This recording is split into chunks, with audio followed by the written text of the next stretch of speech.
Public health is pretty much making sure that our entire country is taken care of. You have the national step of public health. That's the responsibility of the jurisdiction. And the Department of Public Health is pretty much the ground level, people going out and making sure that you have a healthy society. You will recall that we've just underwent a STEP survey 2023.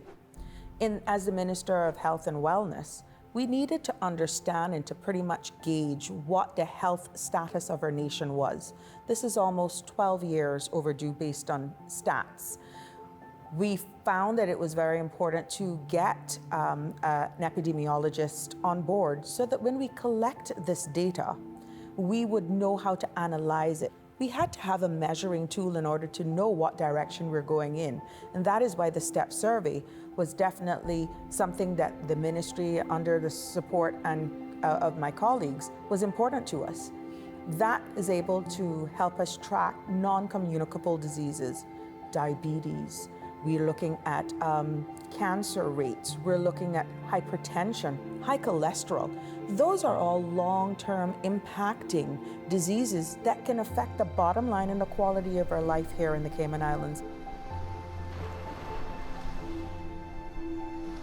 Rethinking public health pretty much came as a silver lining when we were fighting COVID. Understanding this administration took office when the country was pretty much busting at the seams, tired of lockdowns.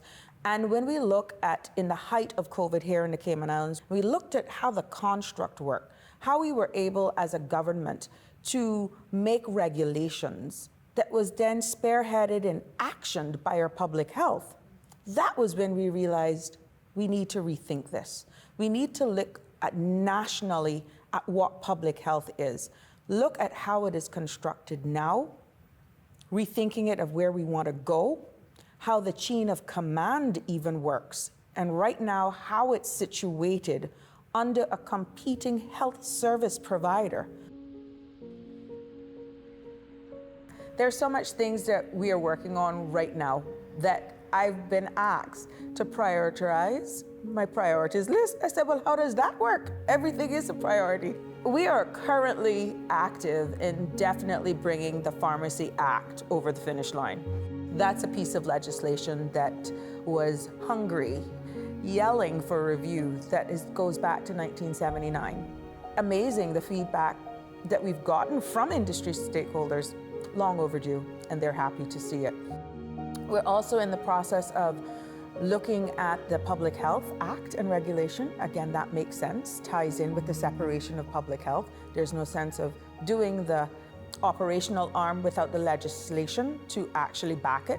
So those two things are running in parallel as well. We're looking at the Tobacco Act, the Drugs and Misuse Act.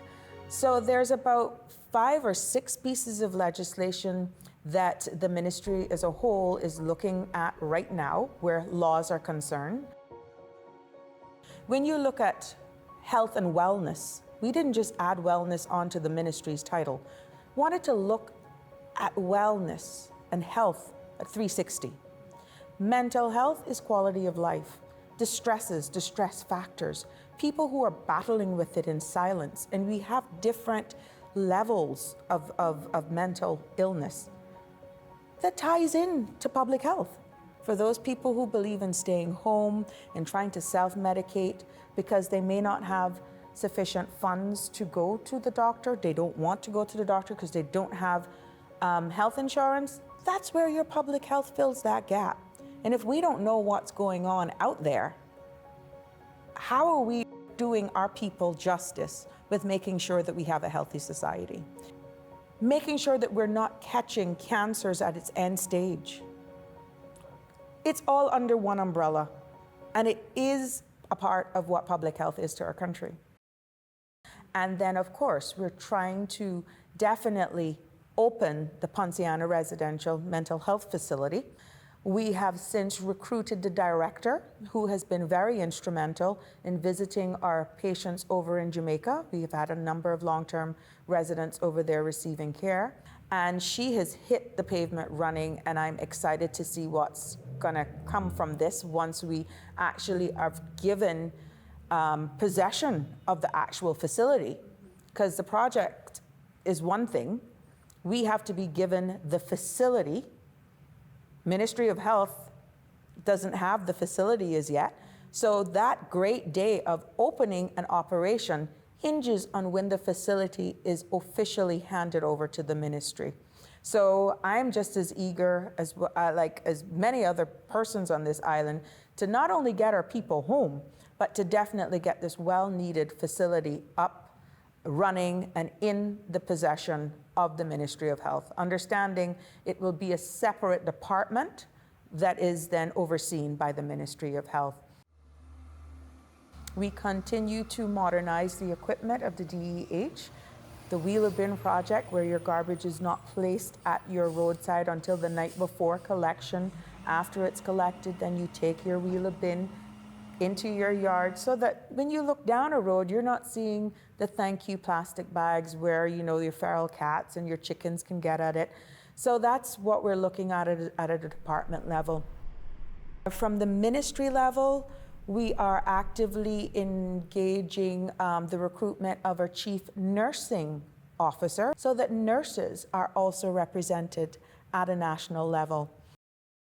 And we are in the plans for looking for a shadow to our CMO. We're looking for a excited, eager, someone who's ambitious, who would one day see themselves being the CMO of the Cayman Islands, that is Caymanian, likewise our nurse. But I continuously build on not creating jobs, but building meaningful careers in the healthcare industry. And that is one thing I must praise our Chief Medical Officer for. He is all about creating succession planning, making sure that we are constantly getting out there the career opportunities that could last a lifetime. A lot of the legislation is so outdated. We pretty much had to reinvent the wheel almost, because from 79 to 2023, now going into 2024, oh my gosh, so much have changed. And you look at the standards and where medical is going in the Cayman Islands. We're competing, we're sought after. People are flying here from all over the world to attend facilities that we have licensed to legally operate in our country. Why are we so behind with the legislation? I gave the people of this country my word that we are going to have a public health system that is going to be the envy of the region. And I am not steering away from that, because we are such a blessed jurisdiction. We have persons that have made themselves available. We got people that are volunteering. We got data, people that are holding information, public health information, that is not under our government facility, that is now giving this information freely to the ministry, because they have bought in to the separation and they're waiting for it to come a reality. So I believe, and I know wholeheartedly, our future is bright when it comes to public health and healthcare here in the Cayman Islands.